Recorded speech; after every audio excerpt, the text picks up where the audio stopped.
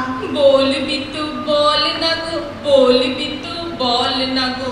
ভদ্র ঘরের মেয়ে আমি বলবো না বলবো না। বলবি তো বল না গো, বলবি তো বল না। তুই বিয়ের জন্য হন্যে ছুরি বলবো না বলবো না। বলবি তো বল না গো, বলবি তো বল না গো। দাদা দাদা দাদা দা দাদা দাদা দাদা দা দাদা দাদা দাদা দা আমারও সঙ্গে পিরিতি তাহারও আর কারে সে তো জানে না। পলু বলে তার প্রাণ পাখি কাঁদে। লতু বলে তার প্রাণ পাখি কাঁদে। আর কারে সে তো জানে না। অন্যের সাথে দেখিলে আমারে অন্যের সাথে দেখিলে আমারে খেলে মরে সে যে যাবে গো। আমি ছাড়বো না ছাড়বো না ছাড়বো না ছাড়বো না ছাড়বো না ছাড়বো না ছাড়বো না ছাড়বো না। ও যে আমার প্রাণের প্রিয় ছাড়বো না ছাড়বো না। ও যে আমার আর জনমের ছাড়বো না ছাড়বো না। ও যে আমার পূর্ণিমের চাঁদ ধ্যান ধ্যান ছাড়বো না ছাড়বো না। ও যে আমার আর জনমের ছাড়বো না ছাড়বো না ছাড়বো না ছাড়বো না ছাড়বো না ছাড়বো না ছাড়বো না ছাড়বো না ছাড়বো না ছাড়বো না। ওরে বল বুদ্ধি এসছে। এই যে মজার গান একটিও মজা। তো যাই হোক অনেক কাল আগের গান তো এখনকার এই প্রজন্মের ছোট ছোট ছেলে মেয়েরা শোনেনি, আমিও শুনিনি। অসুবিধাকে প্রণাম করে যাও। না না না না হ্যাঁ, এবং ও সেই হরিপাল থেকে এসেছে। না না না ঠিক আছে, আমাদের পরম শ্রদ্ধেয় এখন সব বয়স্কদের মধ্যে, আর আমরা এসেছি থেকেই দেখিয়ে দেব না। যাই হোক এই গেল 3 পয়সার পালা, ভালো মানুষ গেল।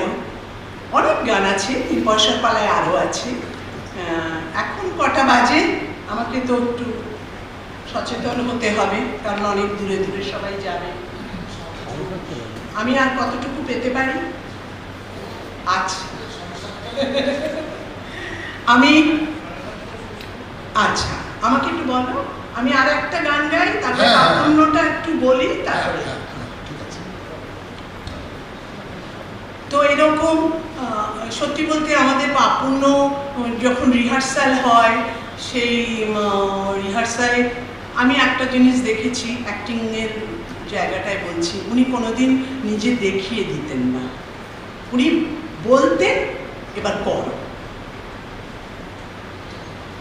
এবার যতক্ষণ ঠিক না হয় ততক্ষণ উনি বলতেন, বোঝাতেন, করো। সেইভাবে আমরা করতাম, এইভাবে। তো যাই হোক, আর একেবারে পুঙ্খানুপুঙ্খভাবে সত্যি বলতে কি, যে পাপপুণ্যর আলো যিনি করেছেন অমল দাস, শরৎ মুখোপাধ্যায়ের ছাত্র, অমল রায়। হ্যাঁ, অমলদা এখনো আমাদের পাপপুণ্যতে নান্দিকার থেকেই কাজ করেছেন, পাপপুণ্যতেও করেছেন।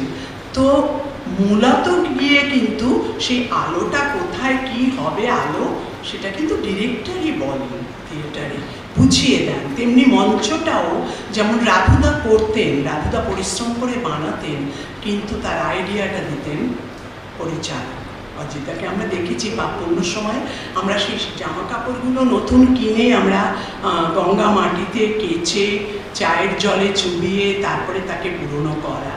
এই যে থিয়েটারের আমাদের সব গ্রুপগুলো এগুলো যে মেনে চলে, এইভাবে করে, এত পরিশ্রম করে থিয়েটার করে, আজকে সেই থিয়েটারটা আমাদের কি অবস্থায় দাঁড়িয়ে আছে। কেউ অভিনয় করতে পারছে না, কেউ কিছু করতে পারছে না, হবে কলস করতে পারছে না। সত্যি অশোকদা কিছুক্ষণ আগে বলছিলেন, সত্যি তো থিয়েটার বাঁচবে কি করে, বাঁচবে। আর অজিত সবসময় বলতেন কিছু কাজ, থিয়েটার যদি সম্পূর্ণ প্রফেশনাল না হয় তাহলে মানুষ বাঁচবে না। সত্যি আমি সেটা বুঝি, আমিও তো চাকরি করিনি, আমি বুঝি যে থিয়েটারে তো সত্যি পয়সা পাই না। এত বছর আমারও কিন্তু জীবনে 46টা বছর হয়ে গেল থিয়েটারে। যাই হোক, সেই আমি আর একটা করে লিখনের গান গাইব, তারপরে পাপুণ্য দিয়ে আমি শেষ করব। করে লিখনে আর একটা গান উনি করেছিলেন, উনি যে মিউজিক ভাবনাটা করতেন সেটাই আমি একটু মুখে দিই। ডা ডা ডা ডা ডা ডা ডা ডা ডা ডা ডা।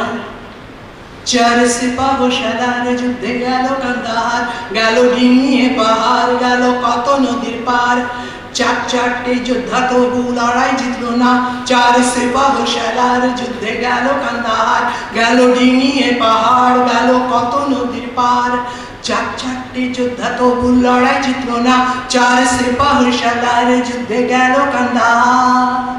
ডা ডা ডা ডা ডা ডা ডা ডা ডা ডা ডা। এই পয়লা জোনা বললো আমার মধ্যে বড় ডর, दूसरा জোনা বললো আমার জ্বর আসে থরথর, तीसरा জোনা বললো আমার পায়ে বড় বাত, চৌথা জোনা বললো আমার শিরশির করে দাঁত। পয়লা জোনা বললো আমার মধ্যে বড় ডর, दूसरा জোনা বললো আমার জ্বর আসে থরথর, तीसरा জোনা বললো আমার পায়ে বড় বাত, চৌথা জোনা বললো আমার শিরশির করে দাঁত। চার সিপাহ সালার আহা কি বা বলবো আর, চারটে যোদ্ধা তবু একটা মানুষ না, চার সিপাহ সালার যুদ্ধে গেল কান্দাহার। ডা ডা ডা ডা ডা ডা ডা ডা ডা ডা ডা।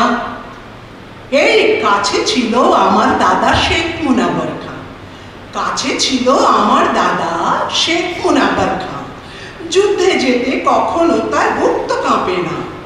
কাছে ছিল আমার দাদা শেখ মুনাবার খান, যুদ্ধে যেতে কখনো তার বুক তো কাঁপে না। সে গেল কান্দাহার, গেল ডিঙিয়ে পাহাড়, গেল কত নদীর পার। দুশ্মন ছিল তেজি তবু পিছিয়ে এলো না, তার মরতে তো নেই ডর, তার গায়ে আসে না জ্বর, তার পায়ে তো নেই বাত, তার ঝকঝক করে দাঁত। শেখ মুনাবার খান সে আমাদের দাদা, সচ্চা যোদ্ধা বাঘের বাচ্চা শেখ মুনাবার খান। শেখ মুনাবার খান সে আমাদের দাদা, সচ্চা যোদ্ধা বাঘের বাচ্চা শেখ মুনাবার খান। শেখ মুনাবার খান সে আমাদের দাদা, সচ্চা যোদ্ধা বাঘের বাচ্চা শেখ মুনাবার খান। এটা পুরুষদের গান, এরকম আর কি। প্রচুর গানের কি ভালো ভালো যে গান আছে। হ্যাঁ, সে একটা জায়গায় ওই যে আমরা প্রফেশনাল ট্রাক সার্কিট করি, লিখনটা মিনারভা রেপার্টারিতে যেদিন আপনিও দেখেছেন সেদিন আমিও দেখেছিলাম। হ্যাঁ, সেই একটা জায়গায় আছে না, সেই বাচ্চাটা এত সুন্দর একটা সুর দিয়েছিলেন অজিতা, মানে আমি পুরোটা পড়বো না। যখন আয়সা এসে থামলো নদীর বুকে, তখন গার শরীর বাচ্চা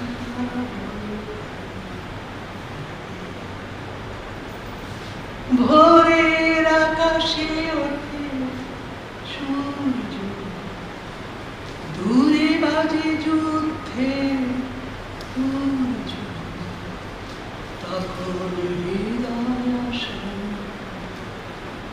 রাত জেগে ক্লান্ত, ঘুমন্ত পাখি জাগে।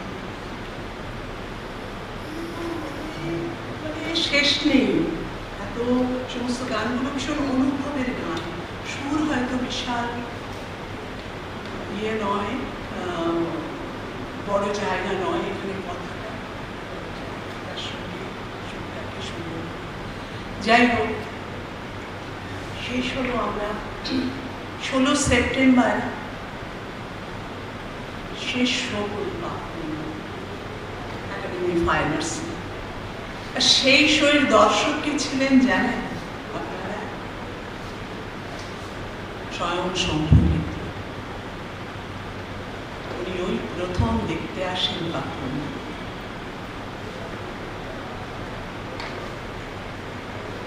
বিশ্ব দেখলেন, ভেতরে গেলেন, কথা বললেন। অজিত এরকম স্টেজ থেকে পুরো ওই যে ছোট ঘরটা একাডেমির আমাদের লম্বা, ওইখানটায় দাঁড়িয়ে শ্রদ্ধেয় শম্ভু মিত্র আমি প্রথম সামনে দেখলাম ওনাকে 1983 16 সেপ্টেম্বর। সাষ্টাঙ্গ প্রণাম করলেন উনি। তারপরে একটা বড় কঠিন কথা অজিতেশ বন্দ্যোপাধ্যায় উঠে বলেছিলেন ওনাকে। আজ নাই বা বললাম সে কথাটা। দুজনে জড়িয়ে ধরে অনেকক্ষণ দাঁড়িয়েছি একসঙ্গে। সম্ভবত অজিতেশ বন্দ্যোপাধ্যায় দেখেছিলাম এতটা শ্রদ্ধা করতেন ওই মানুষটাকে অজিতেশ বন্দ্যোপাধ্যায়। হয়তো ঘরানাটা তার নয়, যেটা সৌমিত্র ঘোষ বলেছেন যে উৎপল দত্ত বা শম্ভু মিত্র ঘরানায় নয়, কিন্তু শম্ভু মিত্র তার গুরু ছিলেন। এটা তিনি প্রতি পদে পদে স্বীকার করতেন। এবং উৎপল দত্ত সম্পর্কে আমরা অনেক গল্প শুনেছি। যাই হোক, ওনার অভিনীত শেষ নাটক তো পাপপুণ্যই, এবং পাপপুণ্য নিয়ে আমার কিছু বলা সাজে না, কারণ অশোকদা অসম্ভব সুন্দর বলতে পারবেন। অন্য কোনো সময় আপনারা বলবেন পাপপুণ্য প্রযোজনা কি হয়েছে কি না হয়েছে। আমি তখন ওই কিছুই জানি না, স্টেজের কোথায় দাঁড়াতে হয়, কোথায় আলোটা নেব তাও জানি না, কিন্তু পড়ে গেছি। ধক ধক করত বুক যখন স্টেজে নামতাম। আমার পাপপুণ্যর একটা অভিজ্ঞতার কথা মনে পড়ে। মানে সেই বদমাইশি করে বাজার থেকে ফিরছি না, তখন আমাকে বলতেন একটা টিপ পরবে ওই লিপস্টিকে থকথকে করে। তো এবার টিপটা পরে আমি ওই মেকআপ রুমের ছেলেদের দিকে, যেটা বড় একাডেমির নিয়ে, ওইখানে এসে দাঁড়াতাম। উনি সিনে ঢোকার আগে না আমার টিপের মাথাটা এরকম করে উনি ছাপ করতেন, কারণ ওই সিঁদুরের ছাপটা জামায় লেগেছে। মানে এই শোটা যতগুলো শো করেছি এরকম করতেন উনি। যাই হোক, সেই পাপপুণ্যতে না সুন্দর দুটো একদম কন্ট্রাস্ট, দুটো মজার গান। একটা বিয়ের গান, মানে খুবই প্রাসঙ্গিক গানটা, কি সৌন্দর্যে অনেকই মিলে। জল সরিতে চল সখিয়ার কাছা, কইনার মাথায় রঙিন ফিতা বরের মাথায় টাক। এই জল সরিতে চল সখিয়ার কাছা, কইনার মাথায় রঙিন ফিতা বরের মাথায় টাক। হে তাক, হে তাক, হে তাক ধুমা ধুমদা, শাড়ির সইকে সুরমা না গায় শাড়ি বাজার শাক। আর বজ্রাত্রি বেতা করে পঙ্গপালের ঝাঁক। শাড়ির সইকে সুরমা না গায় শাড়ি বাজার শাক। আর বজ্রাত্রি বেতা করে পঙ্গপালের ঝাঁক। হে তাক, হে তাক, হে তাক ধুমা ধুমদা, জল সরিতে চল সখিয়ার কাছা, কইনার মাথায় রঙিন ফিতা বরের মাথাটা। বাঁশের ঘরে সোনার ছাপর, রান্না ঘরে পাক। আর কইনা হাসে রঙিন হাসে বাপের পকেট ফাঁক। হে তাক, হে তাক, হে তাক ধুমা ধুমতা, জল সরিতে চল সখিয়ার কাছা, কইনার মাথায় রঙিন ফিতা বরের মাথাটা। আস্তে আস্তে মিলিয়ে যায়, জল করতে যায়। এই আর কি। এই একটা গান ছিল, কোরাস গান ছিল, রেকর্ড করা ছিল। যাই হোক, আমি চলে আসি পাপপুণ্য শেষ। পাপপুণ্যতে তো আমাদের আলাদা করে অন্য রকম কোনো মিউজিক কিছু ছিল না সেই অর্থে, কিন্তু বারবার থিম হিসেবে গানটা চলে আসতো, একদিন আমি যাব বন্ধু তোমার সঙ্গে যাব। এই গানটা বারবার সিনের এক একটা দৃশ্য আমাদের, আমি জানি না আর কোনো নাটকে আমি এটা দেখিনি যে আমাদের বাপুরতে দুটো বিরতি হতো। আমার মনে আছে একটা শো দেখতে হেমন্ত মুখোপাধ্যায় এসেছিলেন, তিনি গা গোলাতে শুরু করলেন, প্রায় বলি করে দেন, ওনাকে নিয়ে চলে গেলেন। হেমন্ত মুখোপাধ্যায়ের মেয়েও ছিলেন, রানু মুখোপাধ্যায়, তাকে তখন নিয়ে যাওয়া হলো। এরকম হতো আর কি, পাপুণ্য দেখার পরে লোকে এই বাচ্চা পোতার সিনটার পরে। যাই হোক, সে তো অজিতেশ বন্দ্যোপাধ্যায়ের অভিনয় যারা দেখেছেন সবাই জানেন, আমার আলাদা করে বলার কিছু নেই। আমরা খুব শিহরিত, সবসময় কাঁটা হয়ে থাকতাম ওনার সঙ্গে অভিনয় করছি। এটা তো আমার একটা পরম পাওয়া ওই সময়। তো আমাদের পাপুণ্য শেষ সিন, আমি যে চরিত্রটা করতাম, আমাকে ভালোবাসতেন, যে চরিত্রটা অজিতদা করতেন, কিন্তু সেটা তো ভালোবাসা তো হলো না। কিন্তু অজিতেশের সন্তান সে গর্ভে নিয়েছিল সেই মেয়েটি, কিন্তু শেষ অবধি সেই সন্তানেরকে মেরে সেই মেয়ের বিয়ে হচ্ছে, আর তাতে বাবা হয়ে আশীর্বাদ করছেন পাপুণ্য নেতাই অজিতেশ বন্দ্যোপাধ্যায়।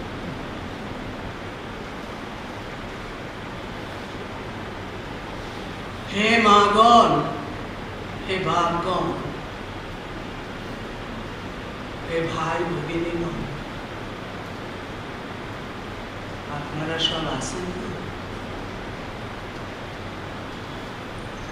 আমি না বড় পাপ করেছি, সেই পাপের অন্ত সোনাদুরি, তোর বাপ রে 20 বড়িতে মেরেছি আমি না। না না, মিথ্যে কথা বলছি তো, মিথ্যে কথা বলতিস। আমি জানি কি আমার বাপের 20 বড়ি দিয়েছি। আর আদুরি রে, কেন ঢাকতেছিস? কেন ঢাকতেছিস? যা হয়েছে সব পাপের ফল আমার একা। যা করেছি আমি একা করেছি। আমারে কোথায় নিয়ে যাবে? চলো, আমি একা যাব।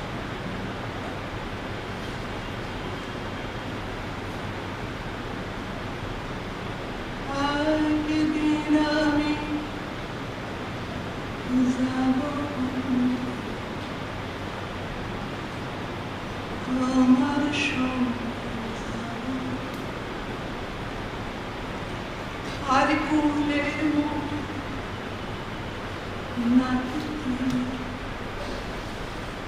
নিশ্চয় বাহিরা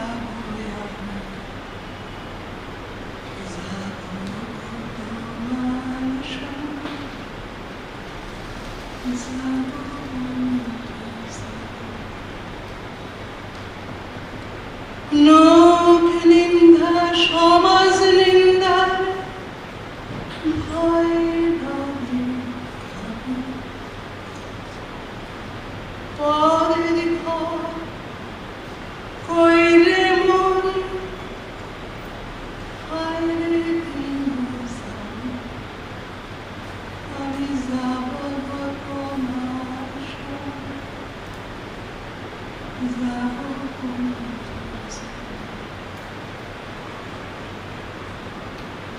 একদিন আমি যাব বন্ধু তোমার সঙ্গে, আর কুলের মুখে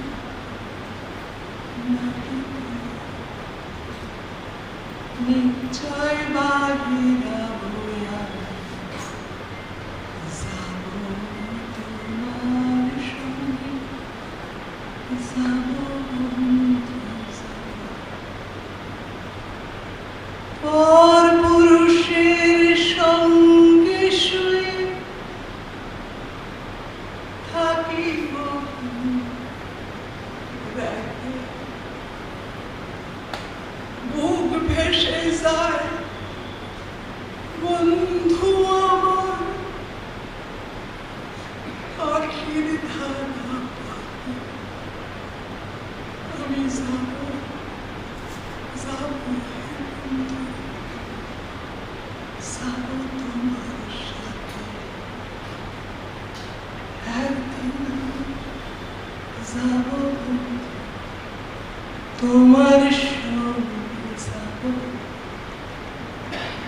আর কোনদিন তোমাকে পেয়ে নিশ্চয় বাহিরা ভুলাম,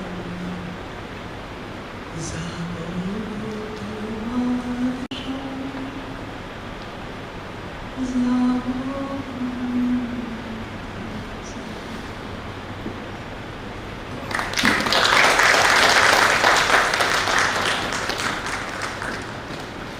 এরপরে তো আর কথা চলে না।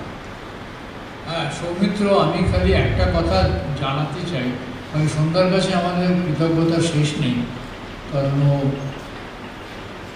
অজিতেশের আবহটাকে যেরকম করে নিজের কণ্ঠে এখনো ধরে রেখেছে। ও যেমন বলল যে অজিতেশ কত বড় সঙ্গীত স্রষ্টা ছিলেন, কেমন গান লিখতেন, সুর করতেন, এ নিয়ে আরও অনেক কথা বলা যায়, মনেও হয় সন্ধ্যা নিজেও হয়তো সময় পেলে আরও বলতে পারত। ঠিক তেমনি এই বহুমুখী মানুষটা আরেকটা খুব বড় পরিচয় ছিল, তিনি যেন খুব ভালো কবিও ছিলেন, অসাধারণ কবিতা লিখেছেন। এবং ভবেশ দাসের সম্পাদনায় অজিতেশ বলে যে বইটি বেরিয়েছে, সেটা আপনারা যারা জোগাড় করবেন, তাতে প্রায় ওনার ৮০টার থেকেও বেশি কবিতা বেরিয়েছে। তার মধ্যে কয়েকটা একেবারে রিমার্কেবল, এবং এত কাজের সঙ্গে সঙ্গে এইরকম একজন কবিতারও লেখক ছিলেন। খুব বড় মাপের মানুষের তো নানা স্তর থাকে, সেটা আমার গান শুনতে শুনতে মনে পড়ছিল। যাই হোক, মাত্র ৫০ বছর বয়সে মারা গেছেন। ও বলছে তখনও ৫০ও হয়নি। সেই মানুষটার কথা আমরা আরও কত ৫০ বছর ধরে বলবো তার ঠিক নেই, যতদিন বাংলা থিয়েটার থাকবে বলতে হবে। ও বলতো সৌমিত্র, তুমি বলো। আমি একটু থামবো, কারণ আমি এই প্রশ্নিত অনুষ্ঠান আছে, গতবার আপনারা যেগুলো বলেছেন সেগুলো সব দেবো ডেজে, আর এবার নতুনও কিছু, সেখানে এই কবিতার কথা বললেন, মনে আমরা বলতাম না, সুপর্ণা 2 মিনিটের একটা কবিতা, 2 মিনিট না 1.5 মিনিট, কবিতাটা শুধু শুরু, ও করবে এটা। সৌমিত্র অনুমতি সাপেক্ষে বলে। হ্যাঁ হ্যাঁ, নিশ্চয়ই নিশ্চয়ই। ওখানে দাঁড়িয়ে করো না, জোরে জোরে। একটা ফোন দাও না। শ্রদ্ধেয় শ্রী অজিতেশ বন্দ্যোপাধ্যায় লেখা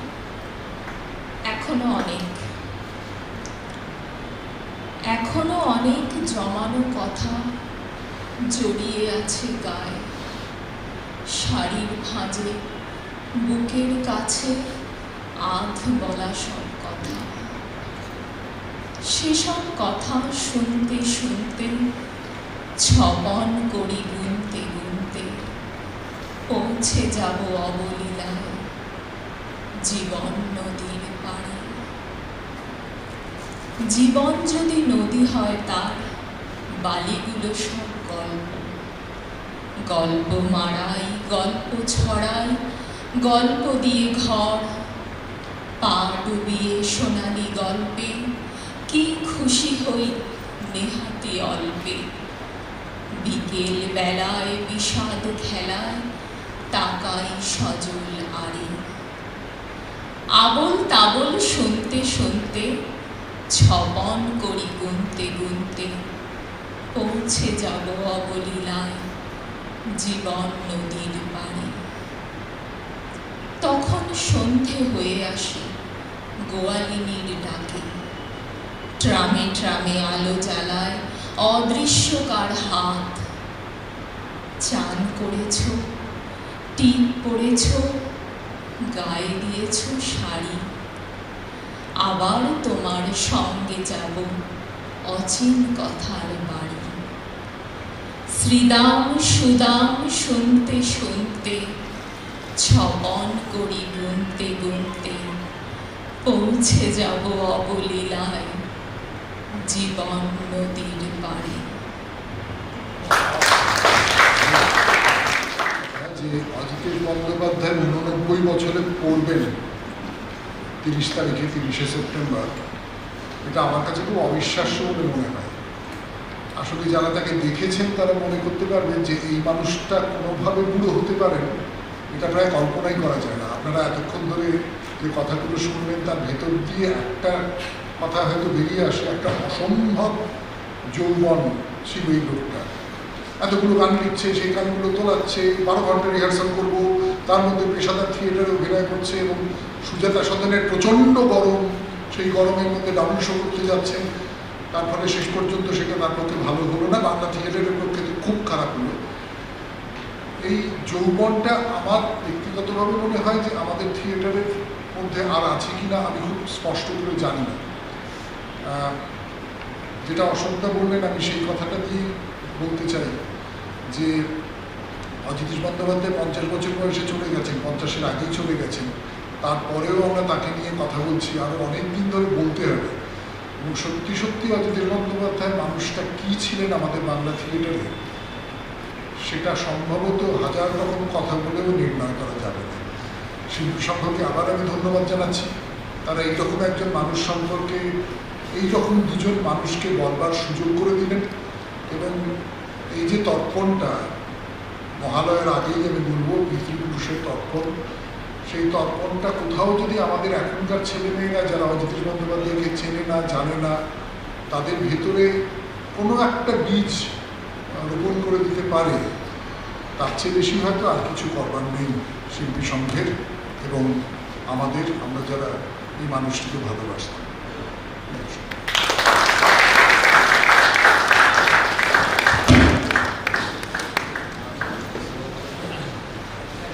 কিছুক্ষণ একটু বসবেন আপনারা, আরেকটু কিছুক্ষণ, ওটাই খুব বেশি নয়, যদি ভুল হয় মার্জনা করবেন। আমি যতদূর শুনেছি যে ওনার নাটকের মধ্যে এবং ওনার কাজের মধ্যে কোথাও গিয়ে একটা পাশ্চাত্যের প্রভাব, পাশ্চাত্য না হলেও একটু পশ্চিমী প্রভাব অনেকটা ছিল।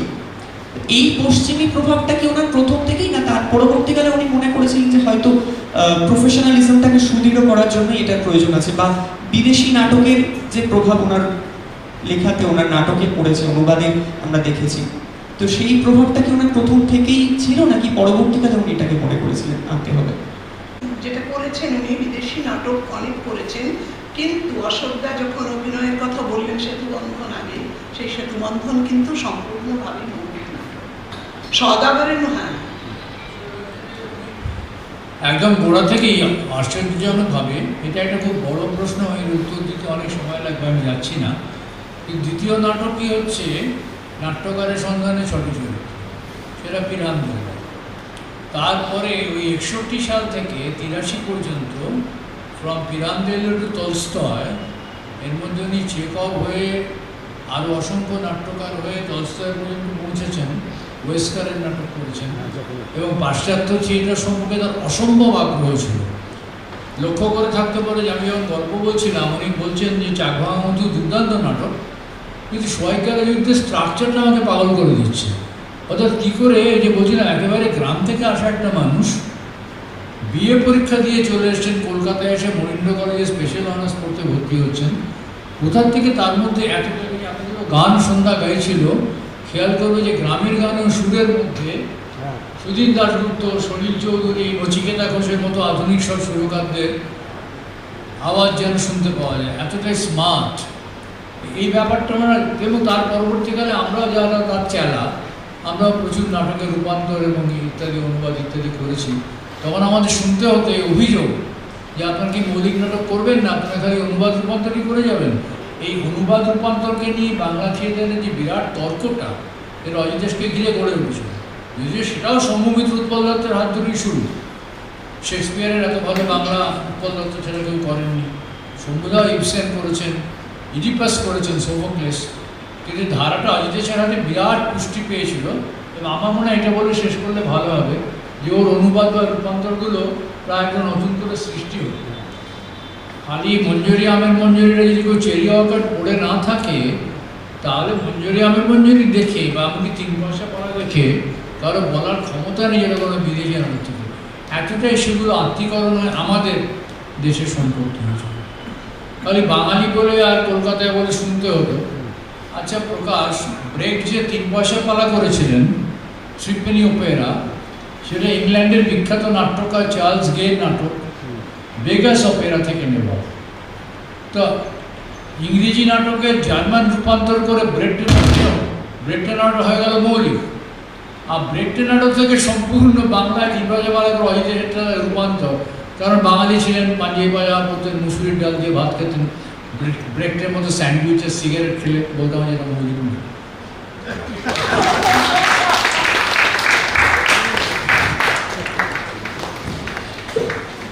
আমরা সত্যি সমৃদ্ধ হলাম, কতটা সমৃদ্ধ হলাম আবারও বলছি, সেটা বোঝার ভাষা, বলার ভাষা আমার নেই। আপনাদের অসংখ্য ধন্যবাদ। আমরা আরও চেষ্টা করব এই ধরনের মহিলাদের ছায়ায় কিছুটা আসতে, ভবিষ্যতেও চেষ্টা করব। এর আগেও শিল্পী সংঘ সেই চেষ্টা করেছে, নিরন্তর সেই চেষ্টা চালিয়ে যাচ্ছে। আগামী দিনেও আবার করোনাকে সম্পূর্ণরূপে জয় করে আমরা এই মাস্কটাকে ভুলে এখানে সকলে সম্পূর্ণ প্রেক্ষাগ দিয়ে আবার একত্রিত হব, আবার থিয়েটারের জন্য। ধন্যবাদ, শুভরাত্রি, ভালো থাকবেন।